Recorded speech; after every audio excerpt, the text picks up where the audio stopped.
이거는요 신체 활동 지원이라고 해서 이제 우리가 대상자한테 이제 도와주는 건데 제일 처음에 나오는 건 영양이에요. 식사와 영양. 식사 드리는 거 우리가 어떻게 도와드릴지. 두 번째 나오는 건 배설이에요. 똥오줌 싸는 거 어떻게 도와줄지.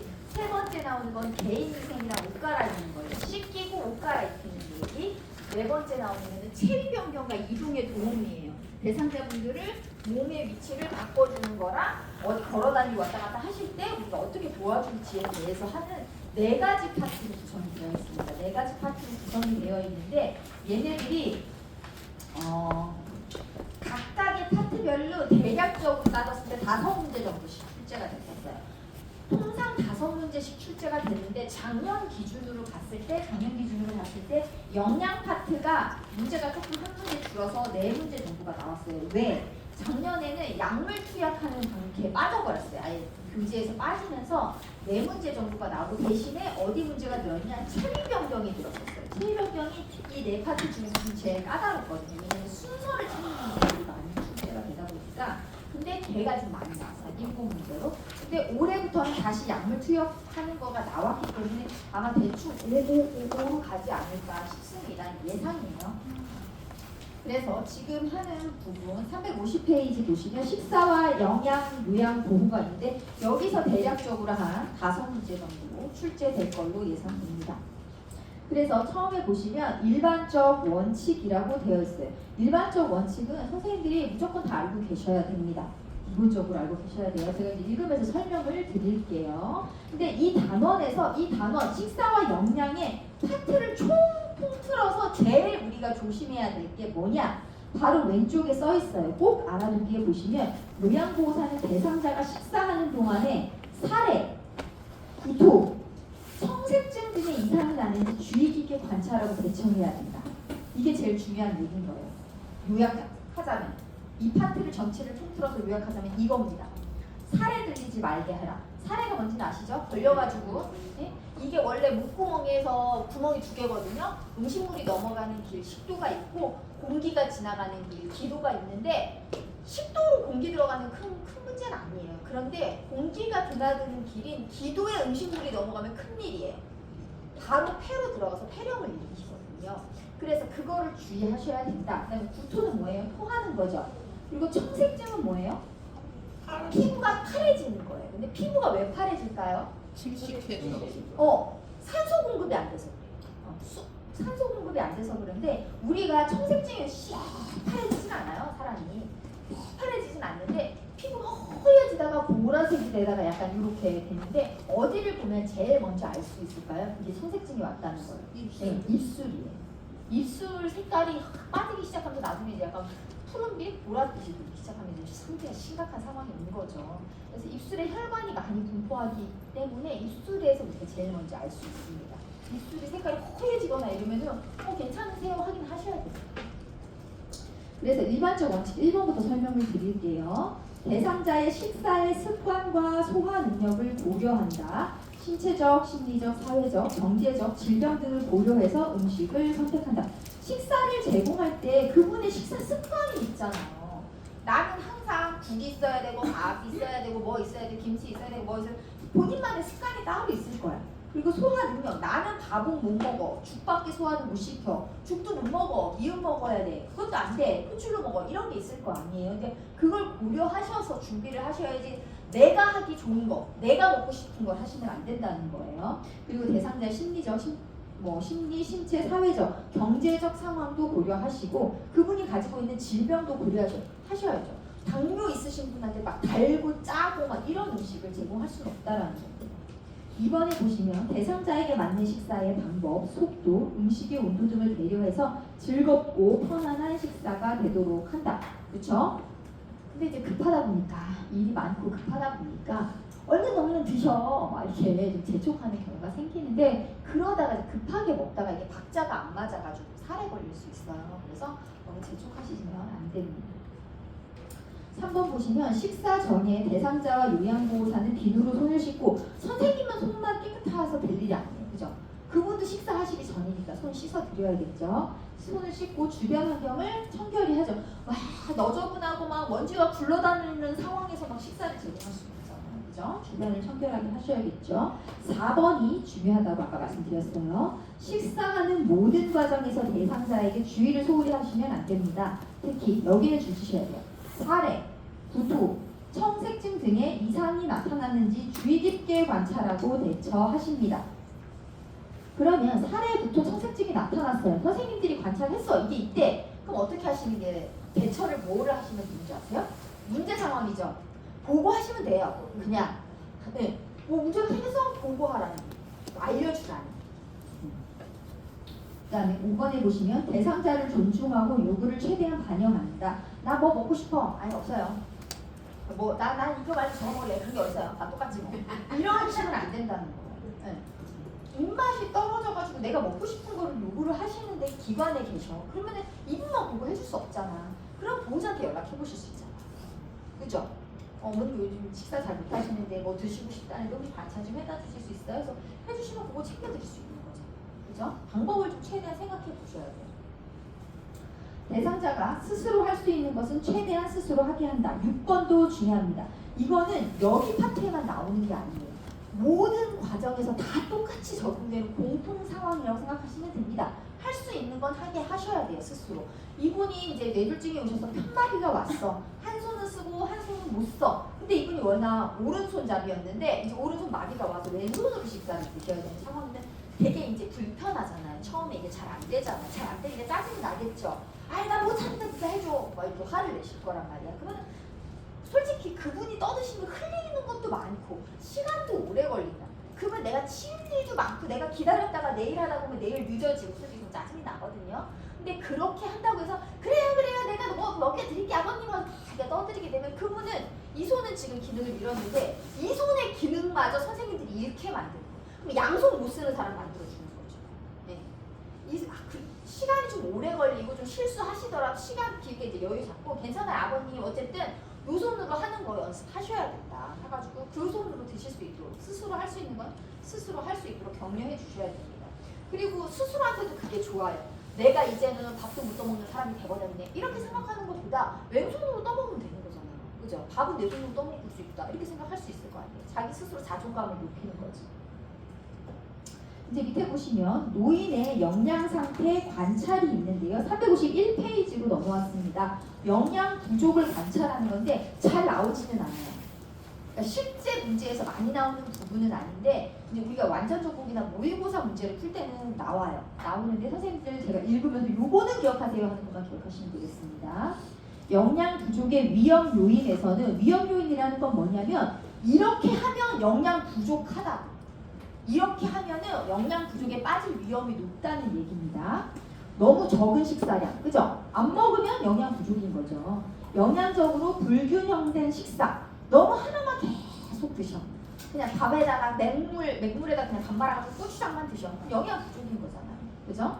그다음에 약물의 사용, 약물을 드시면서 식사량이 뚝 떨어지는 분들 계세요. 뭐 그런 거, 아니면 고령, 그다음에 근만성 어떤 질환, 어디가 아파가지고 밥 못 챙겨 먹어. 사회적 고립, 누가 챙겨줄 사람이 없어. 나 혼자 있어. 빈곤, 돈이 없어서 못 사 먹어. 우울, 우울해가지고 밥 먹고 싶은 마음도 없어. 만사가 귀찮아. 알코올 중독, 술만 먹고 아무것도 안 먹어. 인지장애, 먹어야 되는지 기억도 안 나. 식욕 부진, 입맛이 떨어져. 오심은 뭐냐면요, 울렁거리고 토할 것 같은 느낌 있죠. 막 미식미식거리면서 멀미하는 것 같은 그 느낌. 그게 오심이에요. 그런 거 있으면 뭐 밥이 넘어가겠어요? 밥 안 먹고 싶지? 이런 일들이 있으면 영양 부족에 빠지기 쉽다라는 얘기인데 선생님들이 외우셔야 될 건 연하장애입니다. 연하장애가 영양 부족의 위험 요인이다. 연하장애는 뭐냐면요. 연하라는 말을 기억하셔야 돼요. 연하는 꿀떡 삼키는 거 있죠. 이 목에서 음식 입에서 먹어서 삼키는 걸 연하라고 해요. 근데 연하장애라잖아. 삼키는 게 안 된다는 거예요. 입에다가 아무리 음식을 넣어줘도 삼키는 기능을 잊어버렸어. 그럼 입에 물고 있다가 결국은 뱉어내겠죠. 그러면 입에 넣어주면 뭐예요? 목구멍으로 넘어가야 내 몸에서 쓸 텐데 그게 안 된다는 거예요. 그럼 딱 삼키지를 못한다는 거죠. 그러면 영양 부족에 빠질 수 있다는 거죠. 그래서 연하장애는 기억하셔야 됩니다. 그 다음에 영양 부족을 확인할 수 있는 지표래요. 진짜 이분이 영양 부족이 왔나 안 왔나 이거 보면 아 이분 영양 부족이네 확인할 수가 있다는 거예요. 체중의 감소. 몸무게가 쫙 빠졌어. 어머나 이분 뭐 안 드셨나 보다. 알 수 있잖아요. 그죠? 신체 기능의 저하. 너무 안 드시면 움직일 힘도 없어요. 그죠? 그 다음에 마르고 약해 보이고 딱 봐도 약해 보이죠. 그리고 배변 양상의 변화. 먹은 게 있어야 똥이 나오잖아요. 그죠? 안 먹으면 변비 생길 수밖에 없는 거죠. 그 다음에 피로. 안 먹었으니까 몸이 힘들겠죠. 피로하고 무감독은 뭐냐면 이래도 저래도 반응이 없는 거예요.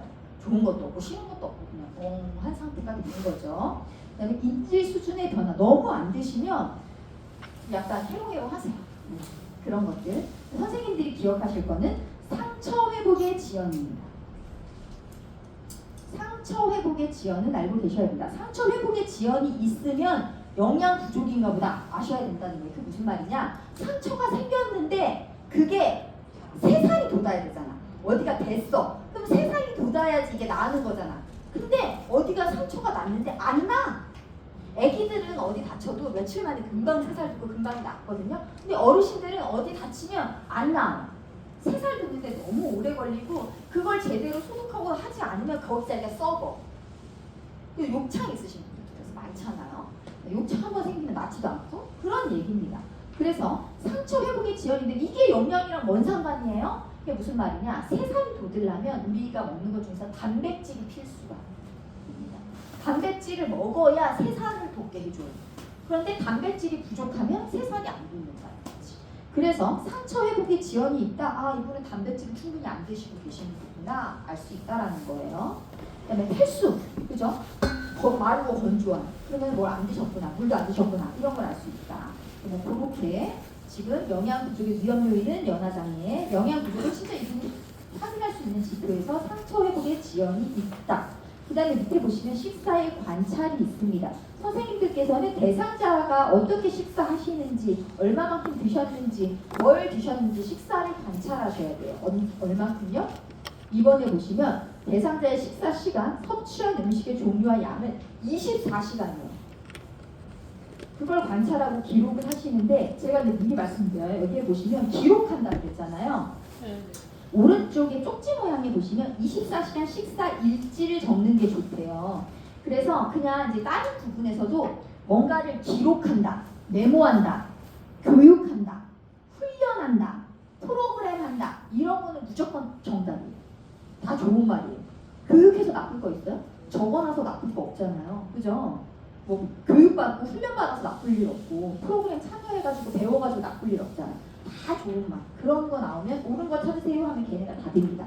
식사 일지를 선생님들이 이제 기관에 가면 작성을 하시게 될 거예요. 약간씩 기관마다 뭐 약간씩 종이가 다를 수는 있는데 대충을 이제 꼭 이제 써야 되는 항목들을 말씀을 드리면 대부분 이제 이번 해보셨으면 써보신 분들도 있어. 여기다가 섭취량을 써요. 먹은 양, 입으로 먹은 걸 다 써. 그 다음에 배설량을 써요. 똥 싸고 오줌 싸는 걸 다 써야 된다는 거죠. 그래서 날짜를 써요. 오늘이 2월 24일이잖아요. 그럼 이제 내가 아침밥을 제공해드렸어. 7시에 아침밥을 드렸는데 내가 여기다 쌀밥 몇 숟가락, 시금치 몇 젓가락 이거 쓰실 거예요? 안 된단 말이죠. 그걸 어떻게 하시면 되냐? 대충 아침 80% 이런 식으로 쓰시는 거예요. 왜냐? 각각 대상자마다 드시는 식사의 종류가 다 달라요. 그러면 그 한 식판마다 칼로리가 다 다르거든요. 그 칼로리를 계산을 해야 되는데 그 선생님들한테 칼로리 계산하라고 하지 않아요. 어차피. 그렇기 때문에 그건 그 사람들이 알아서 할 일이잖아. 간호사가 하든 간호조무사가 하든 의사가 하든 알아서 할 일이니까 선생님이 그 사람의 식사에서 얼만큼 드셨는지 정도 써주셔야 된다. 그래야 칼로리 계산이 가능하죠. 예? 그래서 이런 거 쓰시고 그 다음에 중간에 이제 간식 챙겨드렸을 거 아니에요. 요플레 같은 거 뭐 드셨겠죠? 변비 생기니까 요플레 한 개 뭐 160mg 그렇게 쓰시고 뭐 달걀 먹었으면 달걀, 삶은 달걀 하나씩 뭐 드셨으면 한 개, 거의 한 60g 되고 이런 것까지는 아실 필요 없고 요플레나 이런 시중에 파는 건 거기 써 있잖아요. 근데 요플레도 요플레마다 다 양이 다르거든요. 그렇기 때문에 그런 거 좀 써주시면 좋아요. 네. 그래서 뭐 이게 다 쓰는 거야. 뭐 점심 기분 나빠서 싸웠어요. 할머니랑 안 먹겠대. 억지로 두세 숟가락 꺼내겠어. 그 10%. 이거를 안 써놨어. 내가 그냥 점심 먹었습니다 하고 이렇게 아침 만약에 이렇게 80% 10% 이렇게 안 주고 아침 먹고 나면 점심도 먹긴 먹었잖아. 한 숟가락 먹고 두 숟가락 먹었든 아침 먹었고 점심 먹었고 이렇게 해놨어요. 그러면 저녁에 오신 선생님이 뭐라고 아이고 아침 점심 다 드셨네 잘 드셨네. 근데 점심이 아까 싸워가지고 기분이 아직 안 풀렸거든요. 점심 때 한두 숟가락밖에 안 먹고 지금 꽁에 있는데 누구도 아무도 내 마음을 안 풀어줘. 지금 누군가 풀어줘야 되는데 아무도 안 풀어줬어. 바빠갖고. 그래서 지금 저것들이 언제 나를 풀어주나. 풀어주면 내가 좀 못 이기는 척 해야 되는데 아무도 나를 안 풀어줘. 근데 저녁 식사가 왔어. 이렇게 자존심이 있으니까 그걸 못 푸시는 거야. 또 저녁 안 먹을 거야.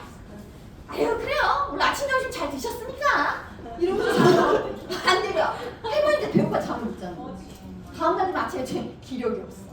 할머니 이러는 거예요. 이렇게 되는 거예요. 그렇기 때문에 양을 쓰셔야 돼요. 물량도 씁니다. 물량. 거의 대부분 빨대컵을 이렇게 쓰시거든요. 그거 이제 뭐 450에서 한 500ml짜리 거의 가지고 계세요. 그랬을 때 내가 근무할 때 하나 가득 따라 놓은 다음에 내가 근무 끝나고 집에 갈 때까지 얼만큼 드셨나 본 다음에 쓰셔야 돼요. 그래야 하루에 물이 보통은 1리터는 드시거든요. 근데 1리터 먹기 쉽지 않아요. 그래서 밤에 잠잘 때 솔직히 밤에 일어나가지고 물 안 먹잖아요. 화장실 갈까봐. 그래서 근무하실 때 아침 근무하시는 분한테 저는 우유 500ml 다 드리고 오후 근무하시는 분한테 본인이 따라놓은 500ml 무조건 다 드려라. 이렇게 얘기해요. 그래야 이제 필요한 수분량이 맞춰지거든요. 그래서 이렇게 말씀을 드려요. 그래서 수분량. 근데 만약에 전공 근무 선생님이 물을 200밖에 안 먹였어. 그러면 나는 조금 더 먹이려고 노력해야지. 그죠? 그런 거를 좀 생각하실 수 있어야 되니까 그래서 24시간 다 쓰시는 거예요. 그리고 배설량을 이제 여기 지금 나중에 어차피 배설하실 거니까 소변량. 소변 봤어. 근데 소변도 몇 시에 보셨는지를 쓰셔야 돼요. 왜? 내가 아침에 7시에 소변을 봤는데 저녁 8시까지 소변을 한 번도 안 봤어. 문제가 생긴 거잖아. 그죠? 13시간 동안 안 봤어. 말이 되나? 그죠? 근데 이런 일이 생길 수 있어.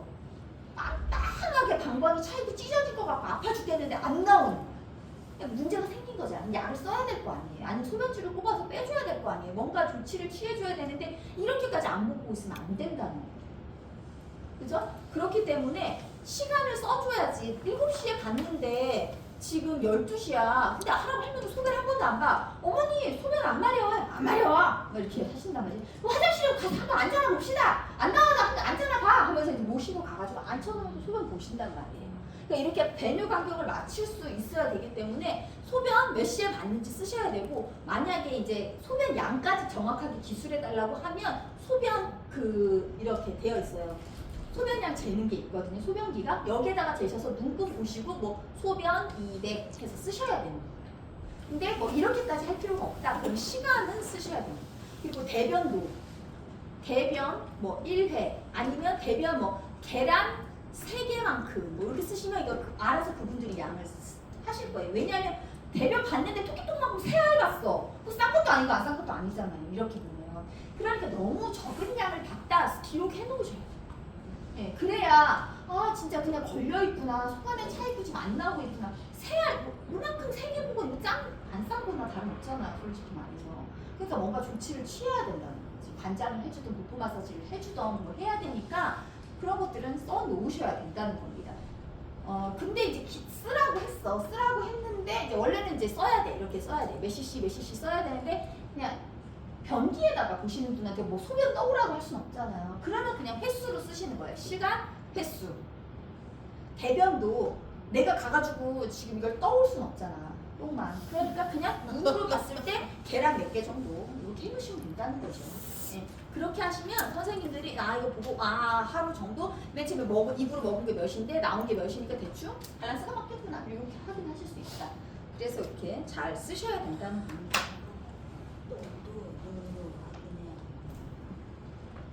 그래서 저렇게 식사일지를 작성하게 됩니다. 노인의 영양관리 무슨 얘기냐? 행정 넘겨보시면 영양관리를 어떻게 할 것인가에 대해서 이제 나와 있거든요. 나와 있는데 1번에 보시면 첨가당, 포화지방, 나트륨, 염, 가공육 등의 섭취를 절제한대요. 절제라는 거는 잘 먹지 말란 얘기잖아요. 그러니까 한마디로 첨가당, 포화지방, 나트륨, 가공육 나빠요. 얘네 나쁘다고. 나쁜 거니까 먹지 말라고. 그 얘기예요. 쉽게 얘기하면 첨가당, 뭐를 첨가해? 당을 첨가해. 설탕 넣었다는 소리잖아요. 그죠? 설탕이나 뭐 시럽, 꿀 이렇게 단 거를 일부러 넣은 거야. 맛있으라고. 근데 그거는 건강에 도움은 안 된다. 그렇게 자꾸 당을 첨가한 음식을 많이 먹으면 무슨 일이 생기냐? 비만하죠. 충치 생기죠. 대사증후군 근데 대사증후군 혈압, 당뇨 이런 거 중에서 뭐가 있으면 대사증후군이라고 하거든요. 그런 거 온다. 그러니까 그런 거 나빠요. 그다음에 포화지방 나빠요죠. 포화지방은 뭐냐면 지방이 크게 나누면 포화지방과 불포화지방으로 나눠요. 그랬을 때 포화지방 나쁜 거, 불포화지방 좋은 거거든요. 네, 생각하지 마시고 그냥 포화지방은 나쁜 거, 지방 우리 많은 거 먹지 말라고 하잖아요. 나쁜 거 그런 거 많이 먹으면 콜레스테롤 올라가요. 왜냐? 지방을 쓰고 남은 거가 이제 우리 몸에 필요한 곳이 지방이 있잖아. 우리가 이런 데 다 지방이 필요하잖아. 그죠? 이런 데 다 지방이 필요한데 여기에 쓸 거 다 쓴 다음에 얘가 어디로 가냐? 남았잖아. 너무 많이 먹어서 남았잖아. 혈관 안에다가 쌓아놔. 그래서 혈관을 좁힌다는 거죠. 국민경화 같은 거 일으키는 거죠. 그렇기 때문에 포화지방 나쁜 거. 나트륨이 아까 소금 같은 거라고 했잖아요. 근데 걔가 뭐라고 그랬어요? 물기를 끌어안는다고 그랬죠. 그래서 우리 몸에 그 나트륨 이게 짠 거잖아요. 자극이죠. 짜고 맵고 이런 거는 위에 안 좋잖아요. 위염도 일으키고 고혈압도 일으키고 불단증도 일으키고 내심장 혈관 질환도 이런. 결론은 첨가당, 포화지방, 나트륨 가공은 나쁜 거. 이 정도로만 아시면 됩니다. 353페이지 보시면 다양한 식품을 골고루 섭취하는 균형 잡힌 식생활을 하다. 나쁜 말이 하나도 없죠. 골고루 먹어라. 균형 잡힌 식생활을 해라. 그 얘기예요. 한마디로. 근데 처음에 나오는 게 공유 얘기가 있어요. 공유. 아까 탄수화물 얘기 드렸죠. 제가. 그게 많은 것들을 공유라고 해요. 거기 안에 탄수화물이 많이 들었는데 밥, 빵, 국수 이런 거, 고구마, 감자 이런 건데 공유를 드시더라도 어떤 걸로 드셔야 되냐? 전곡으로 드셔야 된대요. 거기 전곡 보이세요? 그 공유의 밑에서 세 번째 줄 보시면 전곡이라는 표시가 있습니다. 전곡 보이세요? 전곡 보이세요? 전곡은 뭐냐면요. 곡식 중에서 껍질이 완전히 벗겨지지 않는 거죠. 귀리, 조, 수수, 팥, 콩, 쌀도 백미 말고 현미 이런 거 있잖아요. 그러니까 먹었을 때 뭔가 껍질이 난 거 꺼끌꺼끌한 거 있죠. 이런 것들이 전곡인데 이런 거를 많이 드시면 좋대. 왜? 그 껍질에 꺼끌꺼끌한 거를 식이섬유라고 해요. 식이섬유 들어보셨죠? 니에로화, 이거. 거기에 식이섬유 많다고 하는데 그 식이섬유가 우리 몸에서 굉장히 중요한 역할을 하고 있습니다.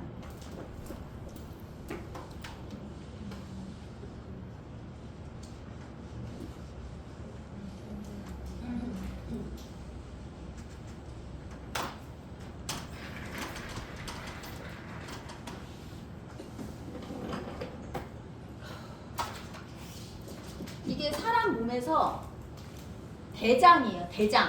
큰 창자. 여기는 우리가 맹장 수술하면 잘라내 버리는데 그쪽이라고 생각하세요. 이쪽 오른쪽, 왼쪽. 오른쪽 여기 밑에 배 밑에 있어요. 근데 이렇게 해서 소장에서 이렇게 음식물이 들어오거든요. 대장으로. 그러면 소장에서 음식물의 영양분을 막 흡수한 다음에 대장으로 보내줘요. 그러면 여기에 오면 이 상태가 뭐가 되냐면 물설사 상태가 되는 거예요. 물설사처럼 된 걸로 여기로 넘어와요. 그러면 물설사가 이렇게 지나가지고 이렇게 똥꼬로 쏙 빠져나가면 똥을 싼 거잖아요. 근데 이렇게 나갈 때 물설사로 내보내지 않아요. 왜? 우리 몸에서는 물이 되게 중요하다 그랬잖아요. 60~70%가 물인데 이 아까운 물을 똥으로 다 빼면 안 되잖아. 그러니까 이 대장에서 하는 일이 뭐냐면 이 물설사에서 물을 빨아들여. 물설사에서 물기 빼면 무슨 똥이 돼요? 그냥 간단한 대변. 우리가 일상적으로 보는 정상적인 대변이 되는 거잖아. 그 대변의 형태로 나가게 해주는 게 대장의 역할이란 말이에요. 그런데 우리가 어르신들이 되면 점점 이 기능도 좀 떨어져요. 그리고 우리가 똥을 싸려면 장이 움직여야 똥을 싸는 거거든요. 잘 걸어 다녀야 속에 있는 장이 움직일 거 아니에요.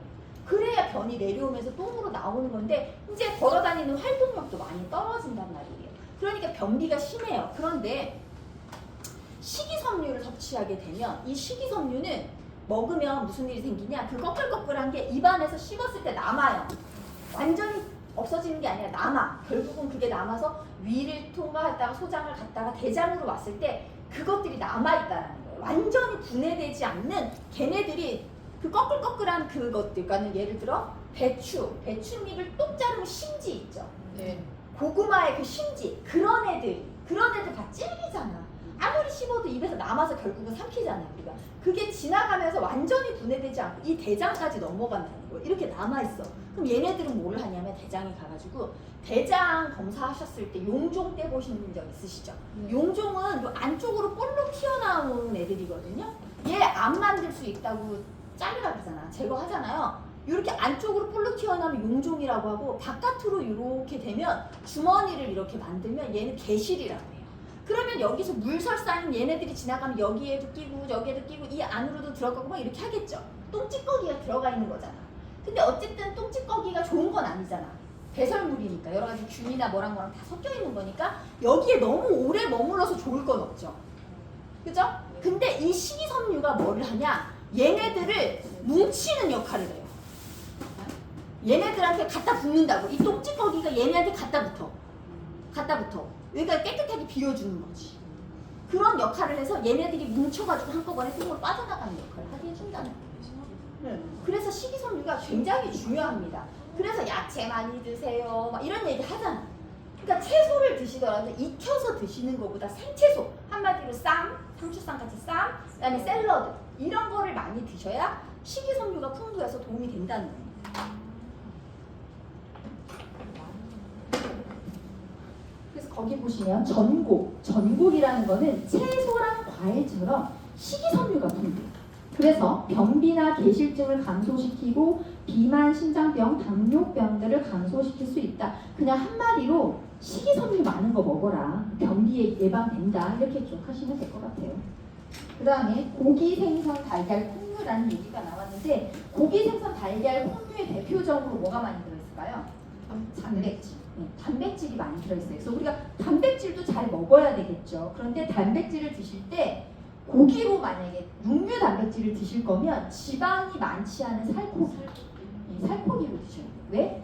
고기 먹으려다가 지방을 더 먹는 상황. 삼겹살 이런 일이 생기죠. 네, 그래서 안심이나 목살 이렇게 가능하면 지방이 적은 거를 드시고 내가 혈관성 질환이 있다. 우리 가족력이 있다. 그러신 분들은 단백질을 섭취하시되 동물성 단백질보다는 식물성 단백질로 드셔야 됩니다. 그럼 식물성 단백질 뭐가 있을까요? 대표적인 거? 콩, 두부. 그죠? 그런 걸로 해서 드시면 혈관 건강에 좋다. 아까 동물성 지방 같은 게 붙어있는 걸 잘못 먹다가 혈관에 쌓일 수 있잖아요. 그러니까 그런 일을 만들지 않으려면 식물성 단백질 드셔라. 그 얘기입니다. 한 장 넘기시면 우유 및 유제품 얘기가 있어요. 노인분들한테 하루에 우유 및 유제품을 하루에 한 번 정도는 드셔라. 우유 한 컵 정도는 드셔라. 얘기하거든요. 거기 보면은 우유 200ml, 요구르트 100g, 액상 요구르트 150ml, 치즈 한 잔 이런 식으로 되어 있는데 그래서 우유 한 잔 드시라고 많이 얘기를 하는데 왜 그러냐면 우유에는 칼슘, 그죠? 그런 칼슘도 있지만 어르신들이 우유를 드시면 거의 배 아파하시면서 병을 드세요. 어렸을 때 우유를 안 드시던 세대였거든요. 그러다 보니까 우유를 소화하시는 분들이 잘 없어요. 드시면 배 아프고 부글거리면서 변을 보게 되시는 거죠. 네, 변비가 워낙 많은데 이렇게 해서라도 변을 보게 하는 게 좋은 거예요. 그래서 우유를 드시게 합니다. 근데 나는 변비 없어. 나 워낙 잘 먹고 잘 싸. 근데 내가 굳이 우유를 먹어가지고 배가 아픈 거 왜 만드냐? 이제 하시는 분들이 있어요. 그러면 어쨌든 변비에도 도움이 되지만 다른 좋은 성분들이 있잖아요. 그러니까 그걸 섭취해야 되니까 소화가 잘 되는 땡땡땡땡 뭐 이런 거 있어요. 라크토리 우유 있거든요. 뭐 파는 거 소화가 잘 되는 우유 뭐 이런 거 그런 걸로 섭취하시면 된다. 네, 그런 얘기입니다. 그 다음에 채소 및 과일류 거기에 보시면 첫 번째 줄에 보시면 절이지 않은 생채소 반찬 거기에 줄지세요. 첫 번째 줄이 절이지 않은 생채소 반찬 이게 바로 아까 제가 말씀드린 쌈, 샐러드 이거 드시라는 얘기예요. 그러니까 장아찌 많이 먹지 말라고. 야채는 야채지만 장아찌는 어디다 절여놓은 거 이런 거는 좋은 점도 있겠지만 안 좋은 게 더 많아. 짜잖아. 그죠? 그런 거니까 오히려 생채소로 드시는 게 좋다. 어차피 드실 거라면. 왜? 그 밑에 줄에 보시면 식이섬유가 풍부해 장애 운동을 촉진해서 변비를 예방한다 라는 말이 있습니다.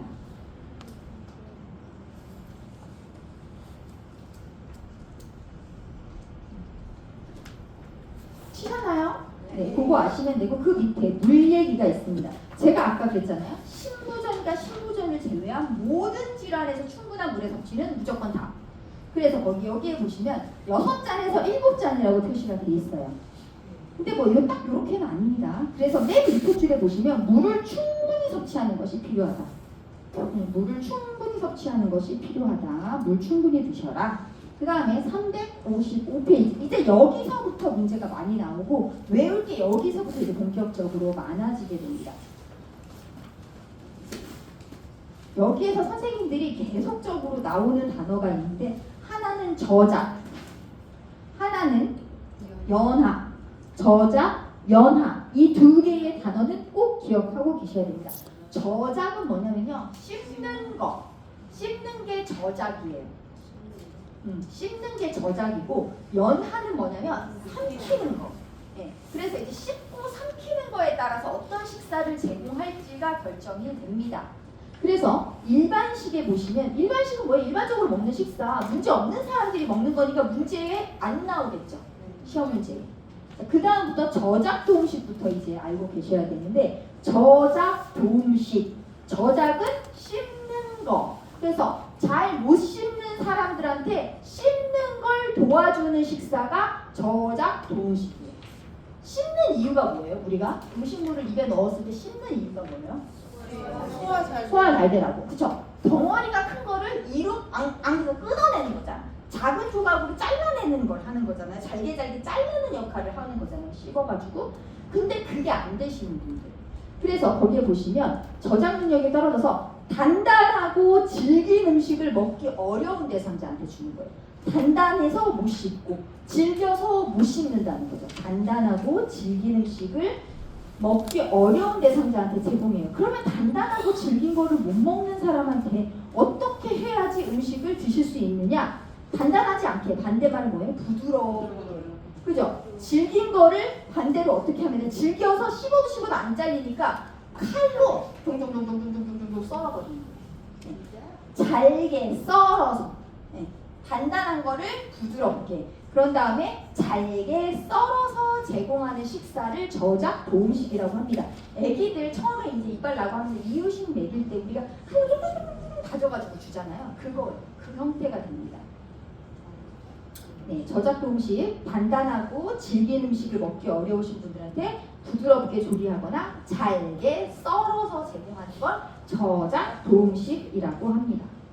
여기까지 이해되시나요? 네. 연하 도움식이 있습니다. 연하 도움식은 연하가 삼키는 거라고 했어요. 삼키는 게 안 되는 사람한테 도와주는 식사인 거예요. 근데 연하에 문제가 있는 사람들이 있잖아요. 삼키는 게 문제가 있는 사람들은 대체로 씹는 게 같이 안 되세요. 대체적으로 씹고 삼키는 기능이 같이 떨어져요. 그래서 거기에 보시면 저작과 연하 능력이 떨어졌다고 써 있어요. 예, 그래서 씹고 삼키기 어려운 대상자한테 제공하는 겁니다. 씹고 삼키기가 어려워. 씹는 것도 어렵고 씹은 거 쪽쪽쪽쪽 썰어봤자 잘 못 삼켜. 건더기가 있는 것들을 잘 못 삼켜. 그럼 이런 사람들한테 어떤 식으로 우리가 식사를 제공하냐? 믹서기에 갈아버려요. 그래서 고체 상태, 어떤 덩어리 있는 고체 상태의 음식을 부드럽게 갈아서 제공하는 거예요. 이 믹서기에 돌려가지고 덩어리 없게 만들어요. 그래서 고체 상태의 어떤 덩어리 있는 걸 부드럽게 갈아서 제공하거나 액체는 뭐예요? 완전히 쭉 흐를 정도가 되는 거잖아요. 근데 이런 거를 드시면 연하장애가 있는 분들은 무슨 일이 생기냐? 물사례가 오세요. 이런 물들은 물사례예요. 그러면 이런 분들은 그냥 물을 드실 수 없거든요. 살에 걸려서.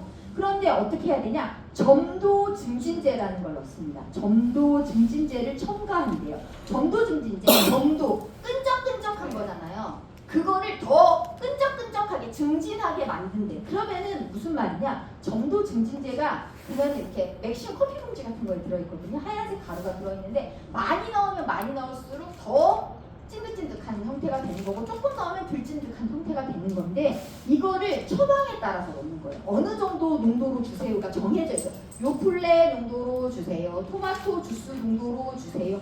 꿀 농도로 주세요. 뭐 이런 식으로 정해줘요. 그 농도에 맞게 선생님이 타시는 거야. 물에다가 부어 넣어가지고 이걸 털어가지고 타시는 거야. 그게 점도 증진제인데 그러니까 어떻게 되느냐? 우리가 빨대 뽑아가지고 먹는 요구르트가 있잖아요. 조그만 거. 그 요구르트에다가 점도 증진제를 이렇게 타면 무슨 일이 생기냐? 떠먹는 요플레가 됩니다. 그렇게 바꾸는 역할을 해주는 게 점도 증진제라고 생각하시면 돼요. 그래서 점도 증진제 쓰시는 분들 선생님들이 절대로 함부로 그냥 문제를 큰일 나요. 그 말씀하시는 그 농도대로 타주셔야 되고 점도 증진제를 쓰실 때 주의할 사항이 솔직히 우리가 원래는 매번 타드리는 거예요. 물을 드실 때마다 조금 물을 따라서 드실 만큼 물을 따르고 거기다 점도 증진제 넣어가지고 타서 그때 드리고 이제 다음날 갈 때 또 따라가지고 또 이렇게 해야 되는데 귀찮잖아요. 귀찮아가지고 선생님들이 이 500ml짜리 빨간 컵에다가 물 하나 가득한 다음에 그거 몇 봉 털어가지고 타놔. 그러면은 잘 빨리지도 않아요. 이게 끈끈하잖아. 그러니까 빨대로 빨았을 때 잘 당겨지지도 않아. 이게 우리처럼 건강한 사람들은 빨대를 잘 빨지만 그것도 잘 못 빨단 말이에요. 그러니까 이게 빨아 올라가지도 않고 되게 역하대. 이게 맛이 되게 역하잖아. 생각해보세요. 우리가 물을 이렇게 꿀떡꿀떡 마셔야 시원한 느낌이 있잖아요. 근데 알로에 겔 같은 거를 물처럼 마신다고 생각해보세요. 물 대신 알로에 겔 형태로 된 거를 마시는 거란 말이에요. 무슨 말인지 아시겠죠? 네. 그렇게 드시는 건데 그렇게 타놓으면 역한 거야. 그래서 되게 물을 점점 안 드시려고 해요. 그래서 좀 불편하시더라도 그런 분들은 아프신 거니까 선생님들이 그때그때 타가지고 제공하셔야 됩니다. 한 장 넘기시면 유동식이라는 게 있습니다. 유동식. 유동식은 뭐냐면요. 유자가 무슨 유자냐? 흐를 유자예요. 흐를 유고 동자가 움직일 동자예요. 그러니까 유동식은 이렇게 따르면 쭉 따라질 정도로 흐르는 물이 그거를 유동식이라고 하는데 첫 번째 줄에 있죠. 수분이 많은 미음 형태. 미음이야 미음 한마디로. 미음을 주는 거야. 그냥 쌀뜨물 같은 거 끓여가지고 주는 거. 멀건 쌀뜨물 같은 거 끓여서 주는 거나 다름이 없습니다. 그런데 이런 유동식을 어떻게 주느냐에 따라서 두 가지로 나눕니다. 경구 유동식이 있고 경관 유동식이 있는데 경구는 구자가 입구자잖아요. 그 미음을 입으로 떠내기면 경구 유동식이에요. 그 미음을 콧줄 꼽아가지고 관에다가 쏟아 부어서 관을 통해서 주면 경관 유동식이 되는 겁니다. 입으로 주면 경구 유동식, 그거를 관에다가 넣어주면 경관 유동식이 되는 겁니다. 그런데 경구 유동식이라는 건 어쨌든 입을 통해서 들어가는 거잖아. 혀를 닿아서 목구멍으로 넘어가는 거잖아. 혀를 닿았다는 것은 맛을 느낄 수 있다는 거잖아요. 대상자가. 그렇기 때문에 입맛에 맞게 제공하셔야 돼요. 미음을 제공하더라도 입맛에 맞는 걸로 제공을 하셔야 됩니다. 미음도 완전히 그냥 쌀미음만 있는 게 아니잖아. 전복 약간 그거 갈아가지고 막 해주기도 하고 잣 같은 거 갈아가지고 해주기도 하고 여러 가지가 있을 거 아니에요. 그러니까 자기한테 맞는 거, 그리고 그 시중에 나오는 이런 캔으로 된 것들 중에서도 고소한 맛 있고 무슨 맛 있고 초코 맛, 커피 맛, 되게 맛이 여러 가지란 말이죠. 그분 입맛에 맞는 걸로 제공을 해드려야 된다. 그리고 입을 통해서 들어가는 거니까 뜨거우면 돼요, 안 돼요? 안 되죠. 2000장 훌렁 베끼는 거지. 화상 있죠? 너무 차가우면 될까요? 안 돼요. 차가운 거를 갑자기 삼키면 무슨 일이 생기냐? 통증이 생겨요, 배. 우리가 더운 여름에 엄청 너무 덥고 막 갈증이 생겨. 그래서 막 차가운 거 꺼내자마자 꿀떡꿀떡 마시면 머리도 아프지만 배가 아파. 그게 너무 차가운 게 갑자기 들어갔을 때 통증을 일으키는 거거든요. 그래서 너무 뜨겁거나 차가운 건 안 됩니다. 그리고 이렇게 입을 통해서 미음을 제공하는 거기 때문에 제가 아까 말씀드렸잖아요. 미음도 그러니까 뭐 토마토 주스 농도, 꿀 농도, 요플레 농도 각각의 농도가 다 달라요. 그렇기 때문에 이분이 드실 수 있는 농도가 있을 거 아니에요. 그거에 맞게 점도 증진제를 거기다 넣을 수 있다는 거예요. 이 경구 유동식. 연화 능력에 따라서 유동식에다가 증점제를 첨가해서 점도를 조절해서 제공할 수 있습니다. 그래서 그냥 쉽게 얘기해서 미숫가루 탕물 같은 거 이게 유동식이 되겠죠. 그런데 경관 유동식은 코줄 꼽아가지고 밥 주는 거예요. 그러면 그 관이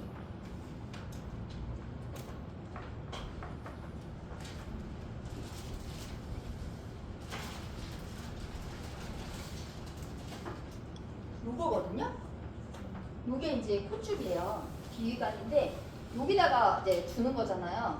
여기를 지나가는 거란 말이죠. 그러니까 관이 이게 겉둘레고 이게 안에 둘레는 더 작을 테니까 요만한 데를 지나가는 건데 이게 끈적끈적하게 점속증진제를 넣어가지고 타주면 이게 내려가겠어요? 일로? 안 내려간다. 그러니까 경관유동식에는 증점제 탈 수 없어요. 탈 수 없습니다. 그리고 이거를 뽑아가지고 주는 거잖아. 이걸 젤을 붙여가지고 코에다 뽑아. 슉슉슉슉슉슉슉슉슉 집어넣어가지고 슉슉슉슉슉 어디까지? 여기 위까지. 그러면 이만큼은 몸속에 들어가 있죠. 밖에 나와 있는 부분은 이 부분만 되겠죠. 이렇게 해가지고 우리가 이걸 주는 거야. 근데 이거는 굉장히 아프고 굉장히 아파요. 이게 여기에 들어가 있다고 생각해보세요. 안 아프겠어? 그리고 우리가 뭐 하다 이렇게 움직이면 이거 얼마나 아프겠어? 여기가 시뻘개진단 말이죠. 그래서 여기 바세린도 발라드리고 하는데 굉장히 불편해. 그리고 이런 거 끼고 있는 분들 아 해보세요 하면 이게 목구멍에 이렇게 줄이 보여. 여기 항상 그게 있는 거잖아. 너무 아파요. 그리고 이게 코로나 때 우리가 코에다가 이거 쑤시는 거 해보셨죠? 면목. 이거 얇은 거 쑤셔도 막 우리가 콧물 막 빼고 눈물 빼고 막 이렇게 하잖아. 콧물 줄줄 나고 이렇게 하잖아. 한쪽만 찔러도 같이 막 콧물 나잖아. 근데 이만한 게 여기에 꼽혀 있어. 그럼 콧물이 나죠? 여기만 나? 여기도 나. 그럼 양쪽에서 콧물이 나. 그럼 얘가 코딱지가 생기면서 막아. 그리고 어차피 코딱지가 안 생겨도 한 코너 막혀있고 여기만 있잖아. 그러니까 숨쉬기가 힘드니까 어쩔 수 없이 입을 벌려. 입으로 숨을 쉬어. 입으로 숨을 쉬면 무슨 일이 생겨? 두 개 호흡을 하면 입이 바짝바짝딱 목이 아파. 불편하다는 거죠. 그러니까 이런 거를 아무한테나 꼽으면 되겠어요? 할머니는 밥 안 먹으니까 이리 오세요. 그래서 누가 안 먹으래? 아침 점심만 먹었어. 막 이러면서 이거 꼽으면 될까요? 안 돼요. 아무한테나 꼽는 게 아니에요. 누구한테 꼽냐? 거기에 보시면 알고 계셔야 됩니다. 연하 근력이 없고 즉 입에 넣어줘봤자 아예 못 삼켜. 입에 넣어줘봤자 주주주주주 흘리고 삼키는 게 하나도 없어. 목으로 넘어가는 게 하나도 없어. 그럼 이런 사람들은 그대로 냅둬버리면 굶어 죽는 거잖아. 그러니까 이런 사람들한테는 콧줄 꼽아요. 그 다음에 의식장애가 있을 때 식물인간이에요. 그러면 이 사람은 어떻게 해야 되겠어요? 삼킬 수가 없잖아 입으로. 그러니까 콧줄을 꼽아야겠죠. 그리고 또 다른 경우가 있는데 이 머리, 얼굴, 목 부분에 뭔가 심각한 손상을 입었거나 부상을 당했어. 입으로 뭔가 먹을 수 없겠죠. 아니면 여기 부분에 수술을 했어. 그러면 입으로 먹을 수 없잖아. 그때는 이제 콧줄을 쓰는 거예요. 이런 분들한테 관을 통해서 제공하는 식사를 경관유동식이라고 합니다. 이해되셨나요? 여기까지 하고 쉬는 시간 가지겠습니다. 고생하셨어요. 근데 나름 재미가 있다고. 너무 많이